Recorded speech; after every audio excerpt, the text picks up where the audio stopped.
అందుకే అరిచి గీ పెట్టి వినిపించేలా చేద్దామని ఫోన్ చేశావా? చూసుకోనరువు. చుట్టుపక్కల వాళ్ళు పిచ్చి పట్టిందని మండపానికి బదులు హాస్పిటల్కి తీసుకెళ్తారు.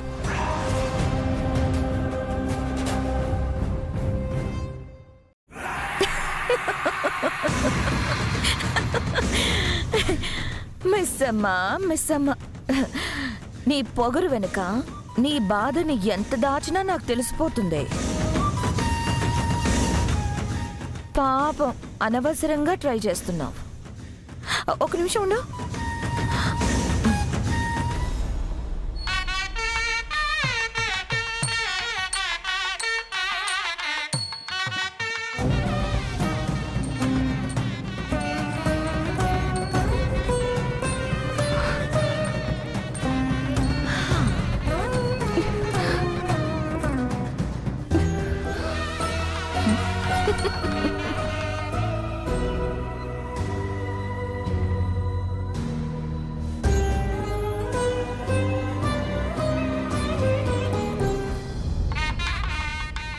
అమ్మ రెడీ అయ్యాడో లేదో చూసిరా.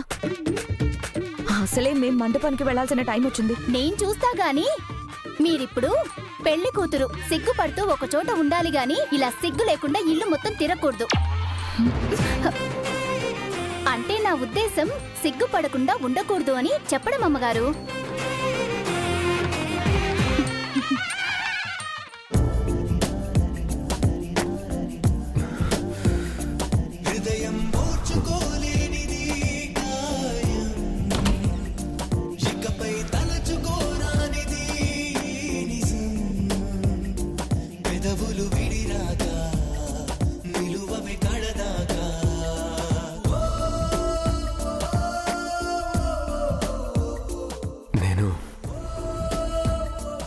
పెళ్లి చేసుకోలేను రాతోడు.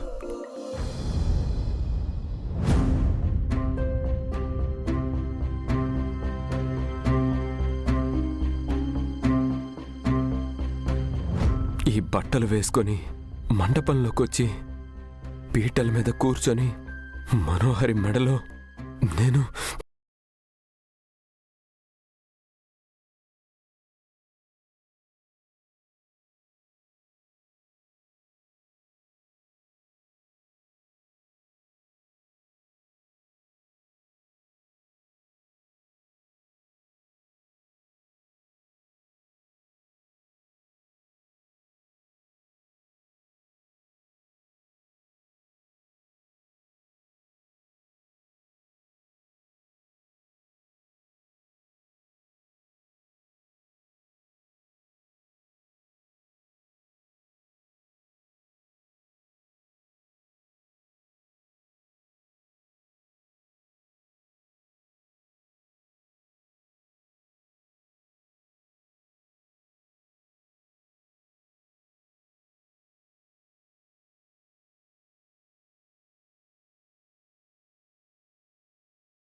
ఆవిడక్కడేమో ఆహనా పెళ్ళంట ఓహనా పెళ్ళంట అంటుంటే బాబుగారేంటి పెళ్ళొద్దంటున్నారు? ఈ విషయం వెంటనే అమ్మగారికి చెప్తా.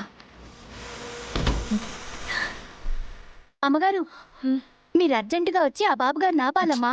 ఏం చేయకుండా ఆపాలే? ఈ పెళ్లి ఆపకుండా అమ్మా.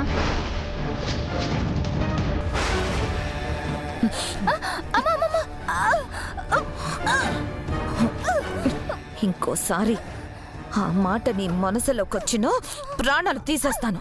అమ్మా, నేనెక్కడికి వెళ్తానమ్మా? మీ కాళ్ళ దగ్గరే పడుంటా. కానీ అయ్యగారు, మిమ్మల్ని అరుంధతి స్థానంలో చూడలేను అని పెళ్లి ఆపేద్దామనుకుంటున్నారు.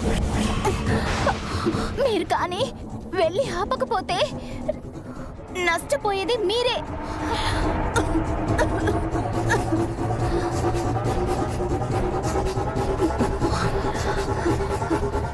పాములు పట్టేవాడు పాము కాటికే చచ్చిపోయినట్టు ఈవిడితో సహవాసం చేసి ఈవిడికి సహాయం చేసి ఈవిడి చేతిలోనే చచ్చేలా ఉన్నా.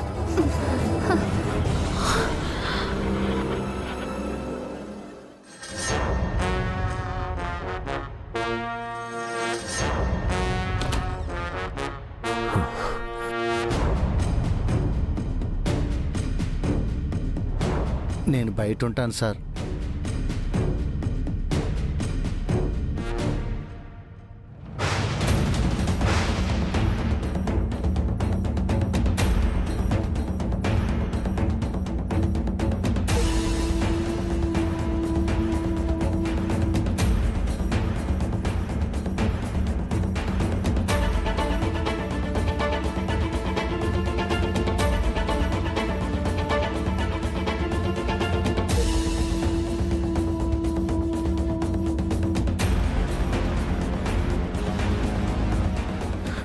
మనోహరి, ముందు నేను మాట్లాడచ్చా అమర్?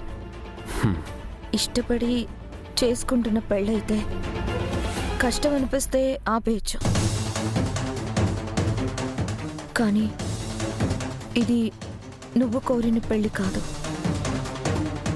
ఇలా జరగాలని నేను అడగలేదు. నిన్ను బాధ పెట్టి నేను నీతో తాళి కూడా కట్టించుకోలేను మరి. పద మరి, పెళ్ళి ఆపేద్దాం, పద.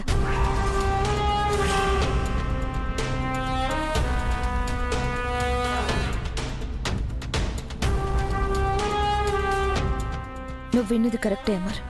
పద, ఇప్పుడే అంకుల్ ఆంటీ దగ్గరికి వెళ్ళి ఈ పెళ్ళి ఆపేద్దాం అని చెప్దాం. ఏంటా మరి ఇంకా ఆలోచిస్తున్నావు? పెళ్లి పీటల మీద దాకా వచ్చాక ఆగిపోతే నేనేమైపోతానా అనా? అయ్యో పిచ్చి అమర్. అయినా ఇలా నన్ను వదిలేయడం ఏమైనా కొత్త చెప్పు? పుట్టగానే నా తల్లిదండ్రులు వదిలేశారు. పెళ్లి చూపుల్లో నువ్వు వదిలేశావు.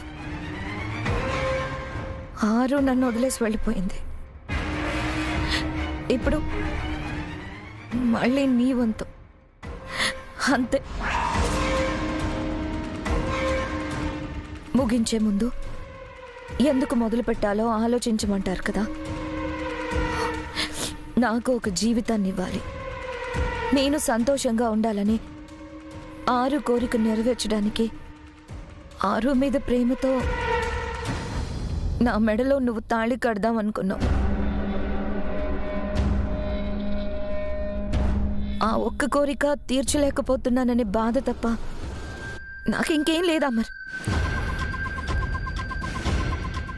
నువ్వు ఇచ్చినా నాకు ఆరు స్థానం వద్దా మరి. నాకు ఒక కుటుంబం కావాలి. ఈ కుటుంబానికి తోడు కావాలి. ఈ పెళ్లితో జరిగేవి ఇవి రెండే. అయినా నిన్ను కన్విన్స్ చేయడానికి రాలేదా మరి. నువ్వేది కోరుకుంటే అది జరుగుతుందని చెప్పడానికి వచ్చాను. పద.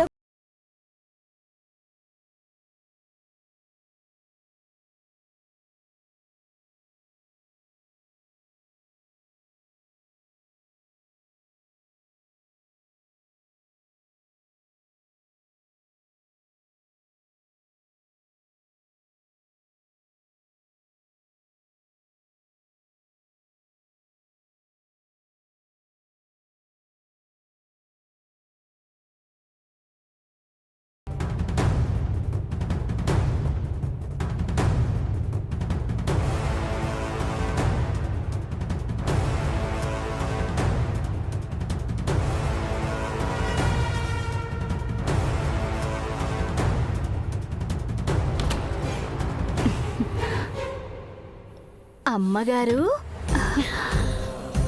అదేంటమ్మా ఇంత వింత? నిమిషం ముందు వరకు పెళ్ళి వద్దన్నాయంతో పెళ్లి మండపానికి వెళ్దామనేలా చేశారు. లేకుంటే ఎంతో కష్టపడింది ఆఖరి నిమిషంలో అమర్కి దాని మీద ప్రేమ పెరిగి ఈ పెళ్లిని వద్దనడానికా? చూడు, 5 నిమిషాలాగి టైం అయిపోతుందని హడావిడి చేసి మండపానికి బయలుదేరేలా చేయి. ఇప్పటిదాకా బాగీనో ఆత్మ అయిన అరుంధతమ్మ గారు వచ్చి ఎక్కడ మీ పెళ్లి ఆపుతారో అనుకున్నాను గాని మీ స్పీడు స్ట్రాటజీ చూస్తుంటే మిమ్మల్ని ఆపే శక్తే లేదనిపిస్తుంది.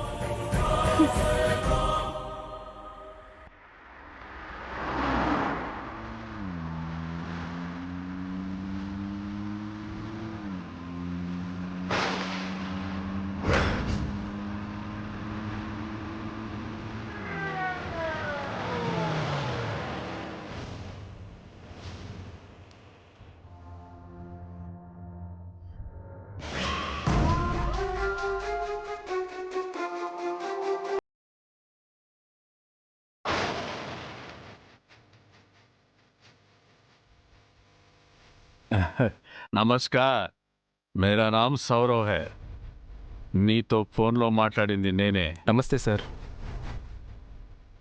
క్లియర్గా క్లారిటీగా చూసి చెప్పు, నువ్వు చూసింది ఈ అమ్మాయినేనా?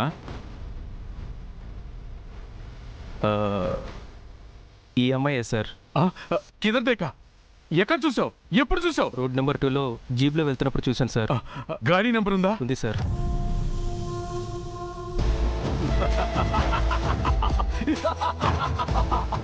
జై దుర్గా మాత.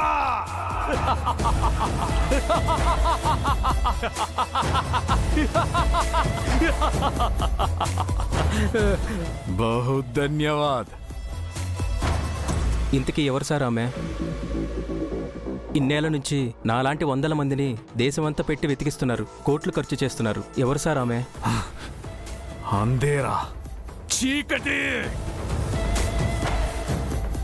ఈమె చీకటి విషయం తెలియక ఆ చీకటి మాయలో పడ్డ పిచ్చివాళ్ళం. ఉన్నప్పుడు తెలియలేదు చీకట్లో ఉన్నామని, వెళ్ళిపోయాక అర్థమైంది. కానీ చీకటిని ఎక్కడని వెతకగలం, ఎలా కనిపెట్టగలం? వెలుతుర్లో కనిపించదు, చీకట్లో దొరకదు. అందుకే ఇన్ని సంవత్సరాలుగా ఇల్లు, కుటుంబం, పిల్లల్ని అందరినీ వదిలేసి వెతుకుతున్నాం. ఈ ఒక్క ప్రాణం కోసం అక్కడ చాలా ప్రాణాలు ఎదురు చూస్తున్నాయి. ఆవిడ మీకేమవుతుంది సార్? సార్,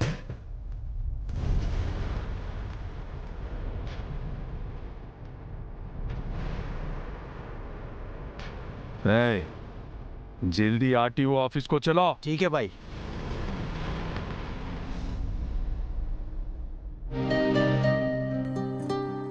అయ్యో వద్దు.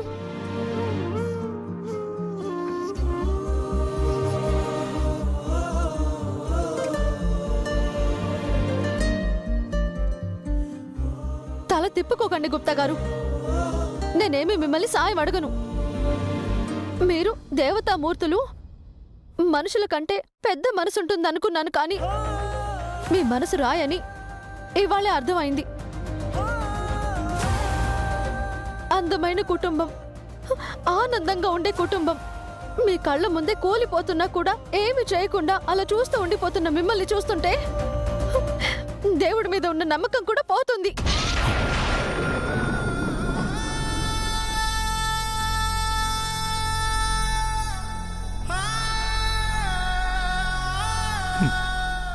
కోరినది ఇచ్చినచో ఆ దేవుడు ఉన్నాడు అనెదరు. ఆ కోరిన కోరికను తీర్చనిచో దేవుడే లేడనెదరు. మానవుల అవివేకము చూచినచో నవ్వు వచ్చుచున్నది. మీకేమి కావలనో అది కాదు, మీకు ఏది అవసరమో అది మాత్రమే దేవుడిచ్చెదడన్న సత్యము మానవులకు అర్థమగు రోజున మానవుల జీవన శైలియే మారిపోవును.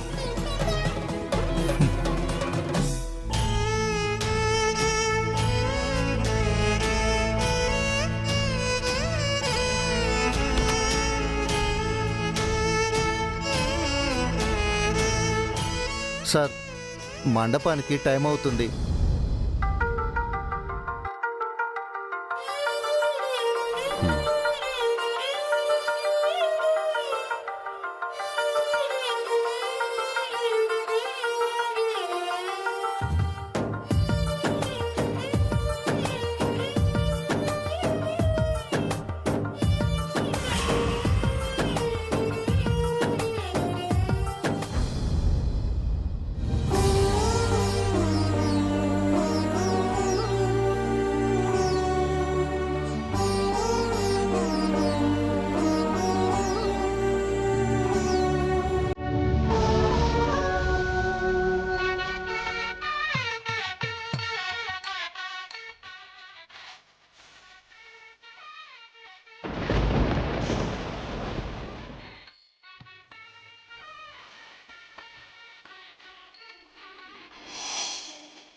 ఏవండి మీరు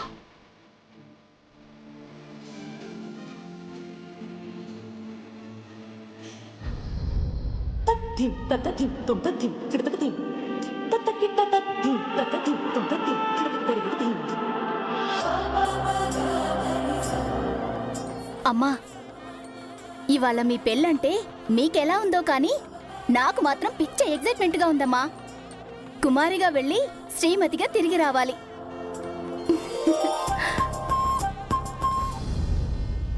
రాతోడు సార్ పిల్లల్ని నేను రెడీ చేసి తీసుకొని వస్తాను సార్.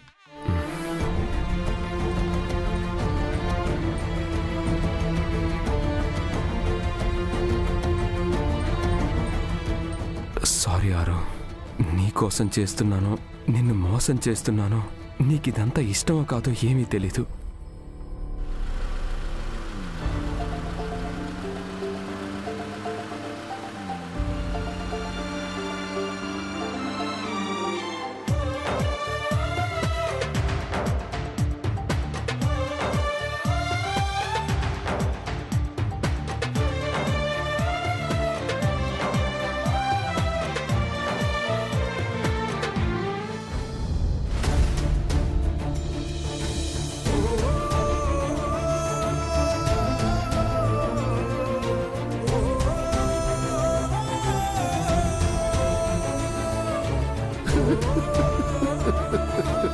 కాడవలే దేవత లాంటి మా అమ్మగారిని ఈ ఇంటికి దూరం చేసి ఎందుకు దెయ్యం లాంటి ఆ మనోహర్ని దగ్గర చేశారు?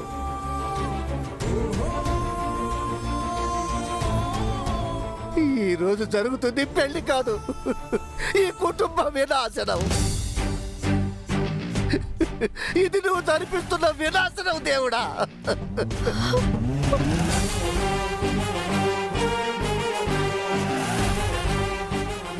మా అరుంధతి అమ్మగారు కనుక ఇక్కడే ఉండి ఉంటే మనోహర్ అమ్మగారిని ఈ కుటుంబం జోలికి కూడా రానిచ్చేది కాదు.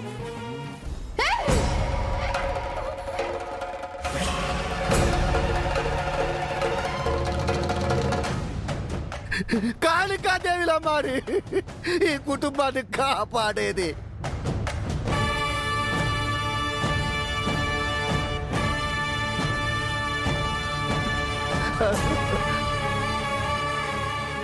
అమ్మా అమ్మా అరుంధతమ్మా, మీరే గనక ఇక్కడ ఉంటే జరిగిందంతా చూస్తూ ఉంటే ఆ దేవుడితో గొడవ పడేనా ఈ పెళ్లిని ఆపేయాలి.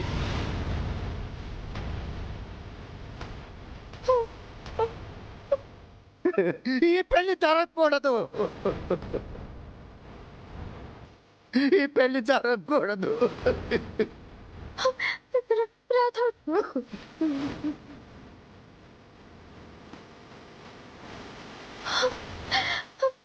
నేను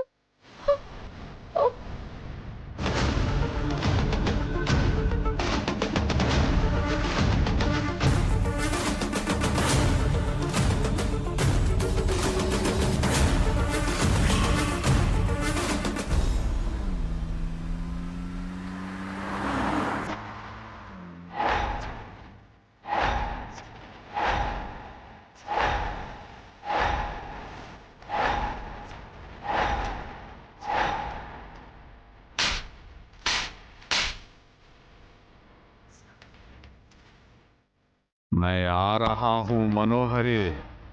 చీకటిని చీల్చుకుంటూ నిన్ను వెతుక్కుంటూ వస్తున్నా.